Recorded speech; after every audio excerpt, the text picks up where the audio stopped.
Greetings, dear ones. You may recall from our last video on the locked door syndrome and the law of attraction. The story was of a young fellow who opened up a brand new business. While he was building the business, he always locked the door to keep people from coming in and getting around his inventory and the power tools that were strewn about his storefront. And when finally the day came for him to open up, nobody came. Day after day, nobody came. And finally one day he realized that he had forgotten to unlock the front door. He had developed a habit of locking the door as a form of protection for people that might wander in and potentially harm themselves with the power tools. He had a habit of locking the door. And that's why nobody came into his store. They couldn't get in. And we have developed a habit of locking certain thoughts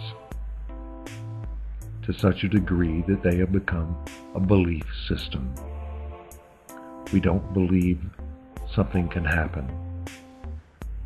We've asked and asked and asked, and the law of attraction has not apparently responded to our requests.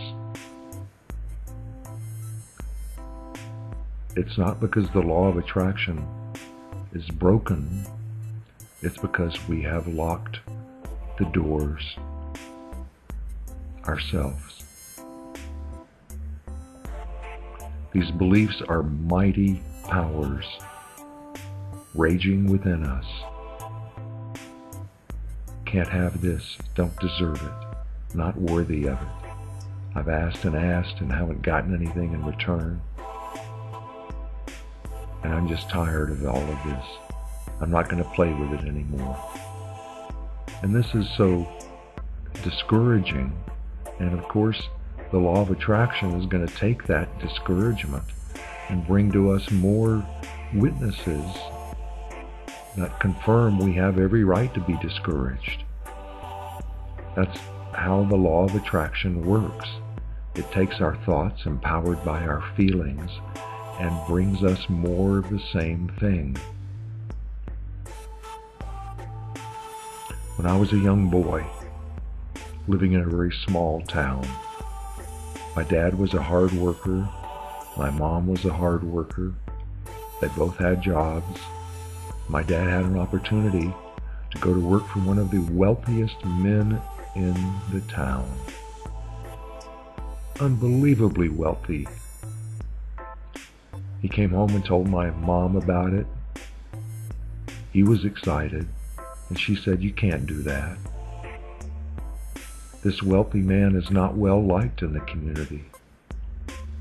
And if you take that job, our friends are going to desert us. They're going to think we're a bunch of money-grubbing, greedy people, just like that wealthy man." And so my dad passed on that opportunity. We got by okay,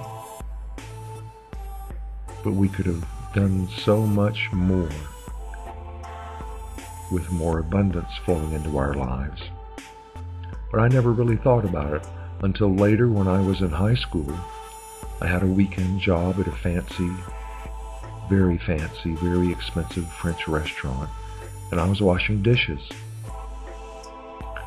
And one evening, the owner of the restaurant was escorting a finely dressed gentleman back into the bowels of the kitchen, and there I was behind the steam cleaner, clouds of steam pouring around me.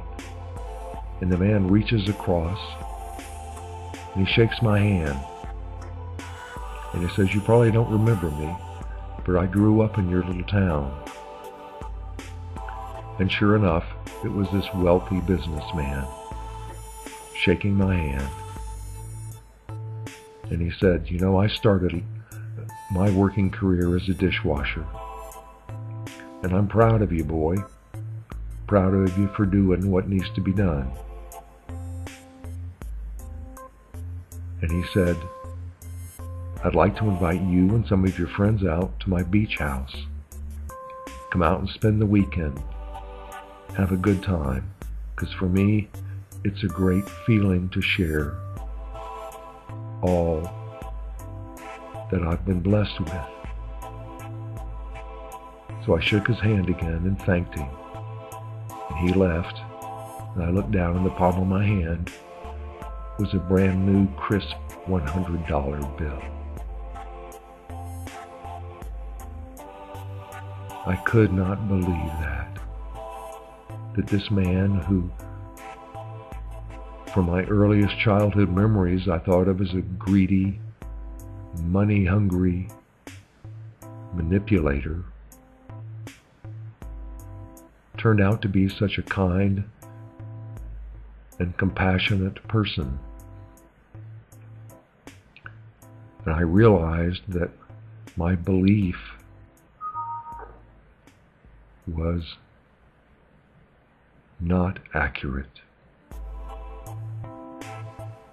And these are the kind of experiences that I think every one of us has had as we've grown up. Experiences, conversations, listening to people talking about various aspects of money and prosperity and business. And we have formed a very concrete belief system that some things are just not right. That perhaps having a lot of money, having an outrageous sum of money, is going to make us less compassionate and kind. And so we've locked the door on the flow of abundance into our lives. It's not an intentional sort of thing, but it's come from habits of thought. So I would like you to start looking at some of the habits of thought that you have about money, about health, about relationships, about whatever seems to be important to you right now. Look at your feelings about them and see if there is perhaps a locked door somewhere in there. And once you find that locked door, there are many, many opportunities to go about unlocking the door. A locked door can be unlocked. A better thought can help unlock that door. So if you have a thought about money being bad, find a thought that just might suggest to you that money might be a good thing. Think of all the wonderful things you could do with more money, not only for yourself, but for folks all over the world and right in your own neighborhood. Those are good things that we can do with money, but we have to have it first in order to share it. So I encourage you, look for the locked doors in your own belief system. And I would encourage you not to take a hammer and try and bash through the door. That kind of resistance and that kind of attack mentality is not the best way to get through a locked door. Find a key, and we use that key to unlock the door. Thank you for your viewing. My gratitude for your focus.